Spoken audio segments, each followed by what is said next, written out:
Hola, soy Andrea Mila, investigadora en la Fundación Carolina, y hoy me encuentro con los editores del libro Militarismo, Militarización y Democracia, recientemente editado por la Fundación Carolina. Marcos, me gustaría que nos contaras cómo surgió el grupo de trabajo. ¿Qué hay detrás de esta obra?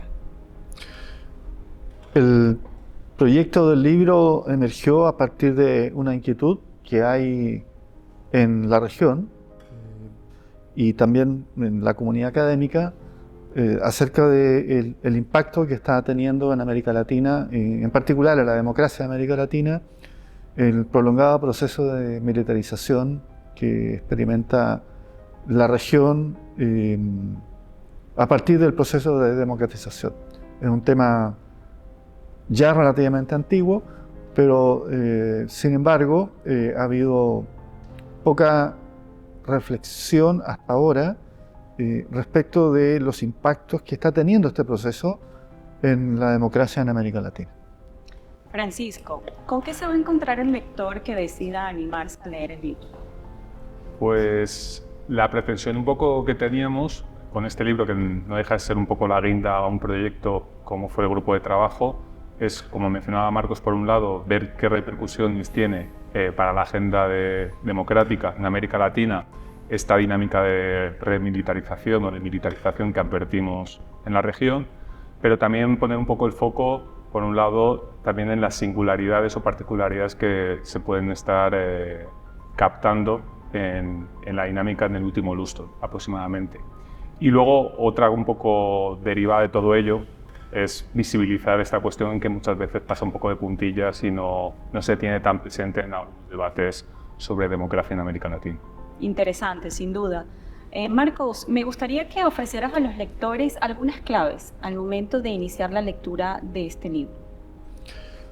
La pregunta que orienta un poco el libro y el proyecto sobre militarización en América Latina es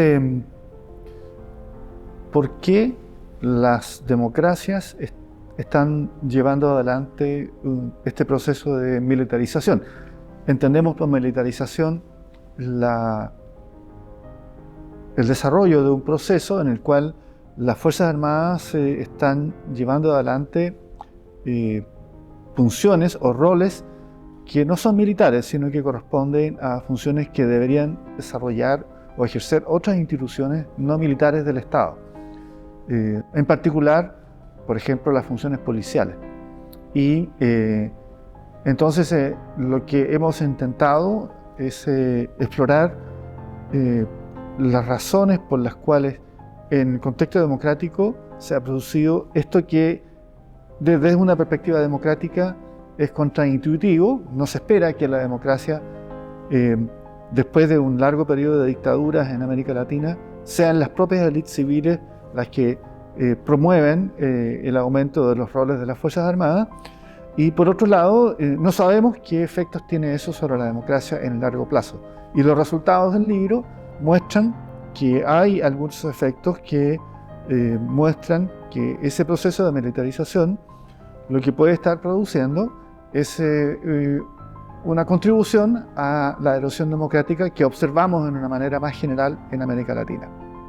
Interesante, Marcos. Francisco, ya para cerrar, principal reflexión y líneas de investigación a futuro como resultado de este trabajo. Sintetizarlo en una me va a resultar complicado, pero empezando por lo segundo, quizá las líneas, afortunadamente, un poco en paralelo a este proceso que nos ha llevado cerca de 2 años, ha surgido algo más de bibliografía, ¿no? Y creo que tanto en nuestro caso como en la que estamos viendo que empieza a irrumpir, vemos agendas muy relevantes en cuanto, por un lado, al componente ideológico, ¿no? Que si en un primer momento se ponía más el foco en que pudiera haber un sesgo más a la izquierda y luego se transversalizó la cuestión, en los últimos tiempos hay mucho análisis o trabajos que están poniendo la atención en los nexos que hay entre derechas neopatriotas y relaciones cívico-militares. Esa sería una línea muy relevante. Otra que me parece sugerente e inspiradora sería la que trata de buscar los nexos entre la agenda de memoria democrática y estas relaciones cívico-militares, que también ahí hay una línea de la que se puede rascar elementos sugerentes. Y quizá una tercera, por también sintetizar, que a mí me llama poderosamente la atención, es de todas las singularidades que está teniendo este fenómeno, el ver cómo en ocasiones se instrumentaliza en términos de comunicación política, ¿no? Yo, de hecho, ahí, muy modestamente, pero me gusta utilizar un neologismo que es el de kakiwashing, ¿no?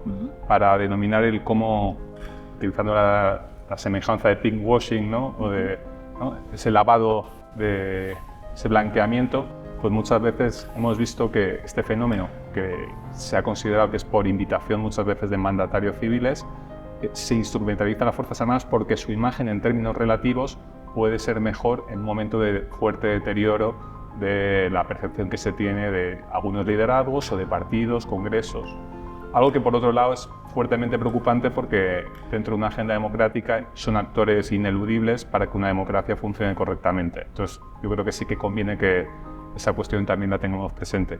Y quizá un cuarto ya, y con esto sí que cerraría, es muy interesante también un poco ver la dialéctica entre un poco esa pretensión de empuje que igual pueden tener o de tirar de ella algunos mandatarios, pero por otro lado también como las Fuerzas Armadas son actores políticos en la región que muchas veces pueden ellos mismos también querer tener una mayor presencia. Entonces, no son blancos y negros ni mucho menos, y en esa zona gris yo creo que hay una agenda también bien inspiradora y que además tiene una fuerte, digamos, un lado desde un prisma democrático preocupante y al que conviene prestar atención. Gracias, Fran, gracias, Marcos, y desde la Fundación Carolina los invitamos a leer este interesante trabajo.